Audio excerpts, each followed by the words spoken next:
नमस्कार दोस्तों, आप लोगों का स्वागत है मेरे YouTube चैनल पे। दोस्तों, हम लोगों ने अभी तक के जो 2 ट्यूटोरियल देखे मैक्रो के, उसमें हम लोगों ने मैक्रो को रिकॉर्ड करना सीखा, बटन से इनिशियलाइज़ करके उस मैक्रो का यूज़ करना सीखा और उसको शॉर्टकट की दे करके भी हम लोगों ने मैक्रो का यूज़ करना सीखा। मैक्रो को हम लोग 3 तरह से रिकॉर्ड कर सकते हैं। एक तो बॉटम में देखिए, सबसे बॉटम में ये मैक्रो रिकॉर्ड की बटन दी हुई होती है। यहाँ पे व्यू में जा कर के भी हम लोग मैक्रो को रिकॉर्ड कर सकते हैं। और तीसरी होती है डेवलपर टैब।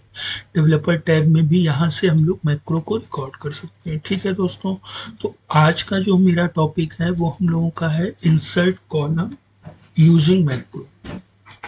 तो देखिए दोस्तों, ये मेरी एक शीट है जिसमें कुछ लेटर्स लिखे हुए हैं और मैं चाहता हूँ कि इसके अल्टरनेट एक कॉलम इंसर्ट हो जाए। ठीक है दोस्तों, तो सिंपली हम लोग मैक्रो को रिकॉर्ड कर लेते हैं, व्यू वाले से ही कर लेते हैं और यहाँ पे मैक्रो में जा करके रिकॉर्ड मैक्रो। मैक्रो का नाम हम लोग कुछ भी दे सकते हैं। मैं इसको दे देता हूँ इंसर्ट कॉलम। ठीक है, इंसर्ट अंडर स्कोर COLUMN। मैंने अंडर स्कोर इसलिए लगाया है क्योंकि मैक्रो के नेम में हम लोग स्पेस को नहीं यूज कर सकते हैं। ठीक है दोस्तों, इसलिए मैंने यहाँ पे अंडरस्कोर लगाया है। अब इसकी शॉर्टकट की Ctrl+Shift+I दे देते हैं। हम लोग दिस वर्कबुक में ही अभी इसको सेव रखते हैं। ठीक है, और यहाँ से ओके कर देते हैं। अब दोस्तों देखिए, मेरा मैक्रो रिकॉर्ड होना स्टार्ट हो गया है। अब मैं जो भी टास्क करूँगा वो एक्सेल क्या करेगा, रिकॉर्ड कर लेगा। मेरी पहली टास्क क्या होगी कि मैंने कॉलम बी को सेलेक्ट कर लिया। जो वर्टिकल लाइन होती हैं उनको हम लोग कॉलम कहते हैं। ठीक है, और Ctrl+, ठीक। तो देखिए, एक कॉलम इंसर्ट हो गया दोस्तों। अच्छा, फिर हम लोग फिर अल्टरनेट आते हैं और यहाँ पे रखते हैं, फिर से Ctrl+, फिर यहाँ पे आते हैं Ctrl+, और फिर यहाँ पे आते हैं और Ctrl+, ठीक। और इसके बाद हम लोग यहाँ पे अपना कर्सर रख देते हैं। तो ये मैंने जो भी टास्क की वो रिकॉर्ड हो गई है। अब मैं इसको स्टॉप कर देता हूँ। हम लोग यहाँ से भी स्टॉप कर सकते हैं, व्यू में जा करके भी। मैक्रो जहाँ पे रिकॉर्ड लिख के आ रहा था वो देखिए स्टॉप रिकॉर्डिंग हो गया है, स्टॉप कर देंगे। ठीक दोस्तों, तो हम लोगों का इतना काम हो गया। अब हम लोग वापस से इसको रिमूव कर देते हैं। ठीक है, और यहाँ पे और कुछ लिख लेते हैं। जैसे मान लीजिए मैंने लिख लिया 1 2 3 4 5। ठीक है, अब हमें कुछ नहीं करना है। शॉर्टकट की मैंने Ctrl+Shift+I रखी थी, तो आप कीबोर्ड से Ctrl+Shift+I जैसे ही प्रेस करेंगे, देखिए इसने क्या किया, अल्टरनेट कॉलम को इंसर्ट करा दिया। अच्छा, हम लोग इसको बटन के थ्रू भी करके देख लेते हैं। जैसे मान लीजिए यहाँ राम लिखा, यहाँ मोहन लिखा, यहाँ सीता, यहाँ गीता। ठीक है दोस्तों, और यहाँ पे राजू। अब हम लोग क्या करते हैं, इंसर्ट में जाते हैं और कोई भी एक शेप ले लेते हैं। ये दोस्तों, ठीक है, और यहाँ पे मैंने ये बटन लगा दी। ठीक, अब हम लोग इसमें राइट क्लिक करके असाइन मैक्रो पे जैसे ही क्लिक करेंगे, ये देखिए ये मैक्रो का नाम आ रहा है इंसर्ट कॉलम।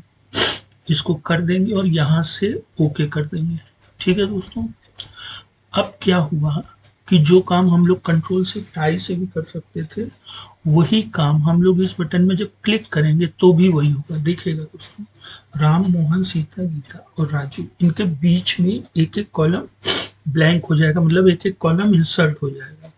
क्लिक करके देख लेते हैं, ये देखिए।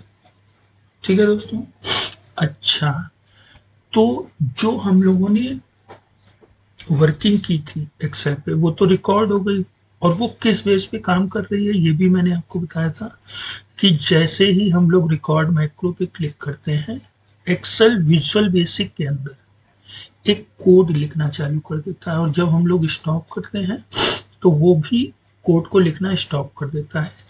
तो जो मैंने इस बटन में उस मैक्रो को इनिशियलाइज किया था, ये देखिए मैं अगर ऐसे डिजाइन मैक्रो करता हूँ और इसी को ही इंसर्ट कॉलम को एडिट करता हूँ, तो ये है देखिए दोस्तों, ये उसका कोड है जो एक्सेल ने लिया था। मैंने देखिए सबसे पहले क्या लिया था, कॉलम बी से बी को डॉट सेलेक्ट, बी से बी को पूरा मैंने क्या किया था, सेलेक्ट कर लिया था। अच्छा, फिर सिलेक्शन, जिसको सेलेक्ट किया है उसको सिलेक्शन डॉट इंसर्ट शिफ्ट एक्सेल टू राइट। ठीक है, एक्सेल टू राइट अभी ये मैं फंक्शन जब अभी आप लोगों को बताऊंगा आगे, तब आप लोगों को और अच्छे ढंग से समझ में आएगा। अभी मेरा मेन मकसद ये है कि हम लोग पहले मैक्रो को रिकॉर्ड करना सीखें और उसका यूज़ करना सीखें। तो दोस्तों आज के लिए इतना ही। और एक चीज़ और दोस्तों, हम लोग जो मैक्रो रिकॉर्ड करेंगे उस तक पहुंचने के लिए देखिए यहाँ से भी जा सकते हैं, असाइन मैक्रो इंसर्ट कॉलम में गए और यहाँ से कोड को एडिट करेंगे तो भी आ सकते हैं। अच्छा, इसका दूसरा मेथड होता है कि हम लोग डेवलपर टैब में जा कर के विजुअल बेसिक में जा कर के देखेंगे, तब भी यहाँ से आ सकते हैं। ठीक है, जो भी कोड होता है वो मॉड्यूल के अंदर होता है। ठीक है दोस्तों, अब ये हम लोग लाइफ टाइम यूज कर सकते हैं। ठीक है, जब कभी भी हम लोगों को अल्टरनेट कॉलम बी से लेकर के एच में इंसर्ट कराना होगा, तो ये कॉलम हम लोगों को बार बार उसको सेलेक्ट करके इंसर्ट कराने की कोई ज़रूरत नहीं है।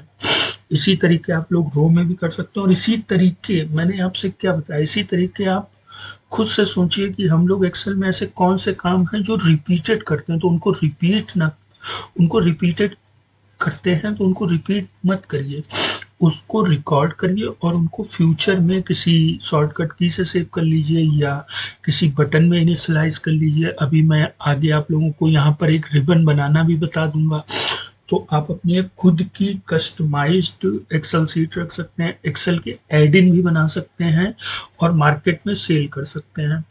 आप गूगल में सर्च करेंगे तो एक्सेल के एड इन आते हैं, जो एक्सेल में देखिए हर एक चीज़ नहीं होती है, तो हम लोग क्या करते हैं उसको विजुअल बेसिक की हेल्प से कस्टमाइज कर सकते हैं।